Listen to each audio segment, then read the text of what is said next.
नमस्कार दोस्तों, मैं आशा करता हूँ आप लोग अच्छे होंगे, स्वस्थ होंगे। Welcome back to my YouTube channel. आज का टॉपिक है BSc in OTAT, bachelor of science in operation theatre and anaesthesia technology, right, OTAT. So ये क्या होता है, इसके बारे में मैं डिटेल से चर्चा करूँगा। कितने साल की पढ़ाई होती है, क्या एलिजिबिलिटी क्राइटेरिया होती है अच्छी कॉलेज के लिए, कौन कौन से अच्छे कॉलेजेज हैं इंडिया में, किस एंट्रेंस एग्ज़ाम के साथ आप जा सकते हो अच्छी कॉलेज में, और क्या सिलेबस पढ़ाई करने को मिलेगा, स्टडी करने के बाद आप कौन से जॉब रोल्स में जा सकते हो, कहाँ पे काम कर सकते हो, कितनी सैलरी पे काम कर सकते हो, आगे जाके इसके फ्यूचर प्रोस्पेक्ट्स क्या क्या हैं, इस पर मैं डिटेल से चर्चा करूँगा। आप लास्ट तक बने रहें, मैं सारे टॉपिक्स को बहुत ही अच्छे तरीके से कवर करने वाला हूँ।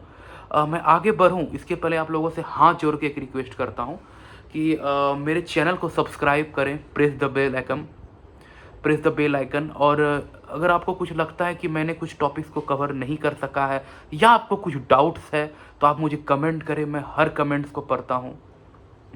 और इस वीडियो को ज़्यादा से ज़्यादा अपने दोस्तों के साथ, अपने परिवारजनों के साथ शेयर करें, ताकि मुझे एक मोटिवेशन मिल सके कि मैं ऐसे बहुत सारे टॉपिक्स को आगे जाके आप लोगों के लिए कवर कर सकूं, राइट। खैर, अपने टॉपिक पे आते हैं। आज का टॉपिक है BSc in operation theatre and anaesthesia technology. तो ये बेसिकली 3 से 4 साल की अंडर ग्रेजुएट पैरामेडिकल कोर्स है, जो आप 12th कंप्लीट करने के बाद जो आप बीएससी करते हो इन पैरामेडिकल साइंस में, किस डोमेन में, operation theatre and anaesthesia technology, right. कहीं पे 3 साल की होती है, कहीं 4 साल की होती है, चौथे साल में कहीं इंटर्नशिप्स होती है, प्रैक्टिकल ट्रेनिंग होती है, हैंड्स ऑन ट्रेनिंग कराया जाएगा कि रियल में काम कैसा होता है, ओके। तो यहाँ पे आप सर्जरी के बारे में सीखोगे कि कैसे डॉक्टर को असिस्ट करते हैं सर्जरी के दौरान। आप ऑपरेशन थिएटर में आप कैसे मशीन काम करती है, क्या क्या चीज़ें होती हैं, वो आप बेखूबी तरीके से सीखोगे। एनेस्थेसिया के बारे में सीखोगे कि आप कैसे वो एनेस्थेसिया दी जाती है, क्या होता है, किस मशीन के द्वारा सब चीज़ें रन करती हैं। एनेस्थेसिया का मतलब है जो आप सुन्न करते हो, राइट। जनरल एनेस्थेसिया भी होती है, लोकल एनेस्थेसिया भी होती है। किसी अंग को सुन्न करना है, सर सपोज यहाँ पे आपकी सर्जरी हो रही है तो एक सुई देते हैं जो इस पार्ट को सुन्न कर देती है, राइट, लोकल एनेस्थेसिया। एक एनेस्थेसिया होती है जो आपको रीढ़ में, स्पाइनल कोर्ड्स के अराउंड में दी जाती है, जो आपको मेजर सर्जरी होती है। खैर, आपको सपोर्ट करना होता है सर्जन को इस दौरान में, या एनेस्थेसिया के डॉक्टर को, या सीनियर नर्सेस को भी, राइट।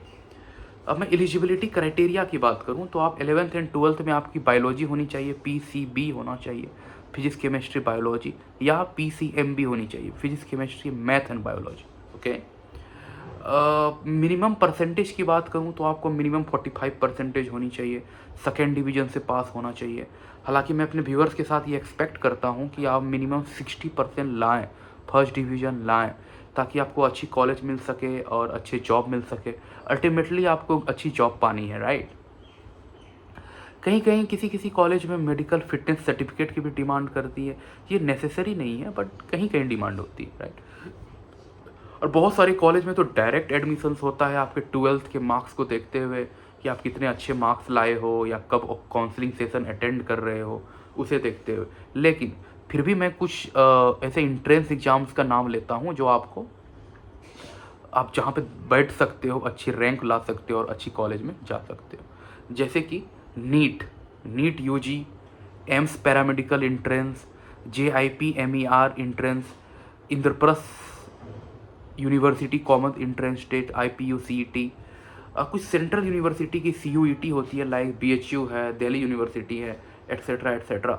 ऐसे स्टेट लेवल्स एग्जाम्स भी होती है, कर्नाटक हो, केरला हो, बिहार हो, गुजरात हो, पंजाब हो, असम हो, हर की अपनी अपनी CET होती है, राइट।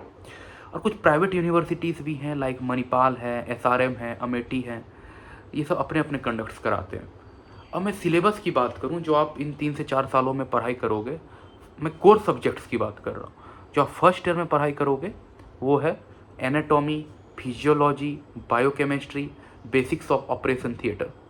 जो आप सेकेंड ईयर में पढ़ाई करोगे कोर सब्जेक्ट्स है like pathology, microbiology, pharmacology, anaesthesia technology, operation theatre techniques, जो आप थर्ड ईयर में पढ़ाई करोगे वो है anaesthesia technology, operation theatre techniques, critical care, emergency medicine, clinical training और इंटर्नशिप्स भी होंगी आपकी। फोर्थ ईयर आपकी कॉलेज में अगर है तो वहाँ पे आपको एडवांस ओटी टेक्निक सिखाया जाएगा, कुछ प्रोजेक्ट वर्क दी जाएंगी, कुछ इंटर्नशिप्स होंगी जो आप प्रैक्टिकल ट्रेनिंग होंगी, हैंड्स ऑन ट्रेनिंग होंगी हॉस्पिटल्स में, क्लिनिक सेंटर में, आईसीयू में, सीसीयू में या जनरल वार्ड्स में, जो आप जहाँ पे आपको रियल में काम कैसा होता है वो आप सीखोगे, राइट। टॉप कॉलेजेस की इंडिया में बात करूँ, हालांकि बहुत सारे अच्छे अच्छे कॉलेजेज हैं, यूनिवर्सिटी हैं हर स्टेट्स में या सेंट्रल गवर्नमेंट में या प्राइवेट में, लेकिन मैं कुछ चुनिंदा कॉलेज की बात कर रहा हूँ जो ये कोर्स को ऑफर कराते हैं। लाइक एम्स न्यू दिल्ली हैं या और भी बहुत सारे कैंपस हैं एम्स की। पुडुचेरी के JIPMER हैं, वेल्लोर की क्रिश्चियन मेडिकल कॉलेज CMC हैं, पुणे की armed force medical college AFMC है, मणिपाल की मणिपाल एकेडमी है, नोएडा की अमेठी यूनिवर्सिटी है, बनारस की बनारस हिंदू विश्वविद्यालय BHU है, मणिपाल की कस्तूरबा मेडिकल कॉलेज है, कर्नाटक की Rajiv Gandhi university of health science है, और भी बहुत सारी कॉलेजेस हैं। अब मैं करियर स्कोप्स की बात करूं तो आप गवर्नमेंट हॉस्पिटल हो या प्राइवेट हॉस्पिटल्स में काम कर सकते हो, सर्जिकल यूनिट्स में काम कर सकते हो, इमरजेंसी केयर यूनिट्स में काम कर सकते हो, रिसर्च सेंटर्स में काम कर सकते हो, मेडिकल कॉलेज में काम कर सकते हो। जॉब रोल्स की बात करूं, आप जिस प्रोफाइल में काम करोगे वो है लाइक ऑपरेशन थिएटर टेक्नोलॉजिस्ट हैं, एनेस्थेसिया टेक्नोलॉजिस्ट हैं, टेक्नीशियन हैं, सर्जिकल असिस्टेंट हैं, क्लिनिकल इंस्ट्रक्टर हैं, operation theatre and ICU assistant हैं, emergency assistant, trauma care assistant, ये सब है। अगर आपने मास्टर्स कर लिया like masters MSc in operation theatre technology है, MSc इन एनेस्थेसिया टेक्नोलॉजी है, मास्टर्स ऑफ हॉस्पिटल एडमिनिस्ट्रेशन है, मास्टर्स ऑफ पब्लिक हेल्थ है, ये सब मास्टर्स आपने कर लिया तो आप जाके लेक्चरर भी बन सकते हो, प्रोफेसर भी बन सकते हो। अगर आपने PhD तक की पढ़ाई कर ली तो आप जाके R&D में भी जुड़ सकते हो, रिसर्च एंड डेवलपमेंट में भी जुड़ सकते हो। बहुत ज़्यादा डिमांड है, इंडिया में तो है ही, राइट। मिडिल ईस्ट में है, यूरोप में है, कनाडा में है, ऑस्ट्रेलिया में है, USA में है, न्यूजीलैंड में, ऐसे बहुत सारी कंट्रीज में इसकी डिमांड है और पैकेज भी हाई होती हैं, राइट। मैं ऐसे फ्रेशर की बात करूं तो आप 2.5 लाख से 4 लाख सालाना कमा सकते हो। एक्सपीरियंस हो गई, आपने 3 से 5 साल की एक्सपीरियंस ले लिया तो आप 5 लाख से 7 लाख सालाना भी काम कर सकते हो। अगर आप सीनियर टेक्नोलॉजिस्ट बन गए, अब्रॉड ट्रांसफ़र हो गई तो आप 8 लाख से 15 लाख सालाना भी कमा सकते हो। बहुत ही अच्छी डिमांड है क्योंकि हर साल लोगों की संख्या बढ़ रही है, मरीज की भी संख्या बढ़ रही है, हॉस्पिटल्स भी नए नए खुलते जा रहे हैं, क्लिनिक्स खुलते जा रही हैं, तो इसके जुड़े हुए जितने भी लोग हैं हॉस्पिटल से उसकी भी डिमांड काफ़ी हाई है, राइट। सो आई होप इस वीडियो के माध्यम से मैंने बहुत सारे टॉपिक्स को कवर करा है। अगर ये वीडियो आपको अच्छी लगी हो तो मेरे इस वीडियो को लाइक करें, चैनल को सब्सक्राइब करें, प्रेस द बेल आइकन, और अपने दोस्तों के साथ, अपने परिवारजनों के साथ ज़्यादा से ज़्यादा शेयर करें ताकि मुझे एक सपोर्ट मिल सके, मुझे एक मोटिवेशन मिल सके कि मैं ऐसे बहुत सारे वीडियोस आपके लिए बना सकूं। Thank you so much for watching this video. Thank you so much again.